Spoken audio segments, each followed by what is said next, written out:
A war in the region is likely to be highly disruptive to the global economy, even with Iran's isolation. And if the conflict stretches longer than anticipated, these impacts could naturally be quite meaningful. Using the Kiel Institute's price of war calculator, for example, which uses 2023 data and assumes an average war that lasts 3.5 years, we can see that a war in Iran could cost the country nearly $1 trillion in lost capital, nearly $600 billion in lost GDP, and cause the economy to contract over 30%, all over a 5-year period, while other countries could cumulatively see a GDP loss of over $1 trillion. Now, importantly, that's a very crude estimate that assumes things escalate far beyond what we're currently seeing. But given the history of Middle Eastern conflicts stretching well beyond their initial scope, it is a risk that's faced here. Now, when it comes to the impact on the US specifically, there's long been this view that war is actually good for business, as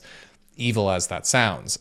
namely because the government tends to increase spending during geopolitical conflicts, and because the US is very far removed from the devastation of these types of engagements, some hold the view that economic activity thrives during wars. And certainly we have seen periods in history of GDP growing strongly during major conflicts, and certain players will benefit from the current war. However, even with America's privileged position, there's still some meaningful negative consequences to its economy from these types of engagements. For one, US inflation tends to spike during geopolitical conflicts, in part from this higher government spending, something that will obviously be more pronounced here given the impact on the oil market and the broad disruptions to trade, with freight rates likely to surge and trade volumes likely to decrease. This may also lead to an increase in interest rates. The Federal Reserve is still grappling with the impacts of tariffs on price levels and may have to switch to hiking rates should we see a new inflation risk. And while US Treasury bond yields tend to decrease during geopolitical conflicts as investors buy the asset as a safe haven investment to protect their money,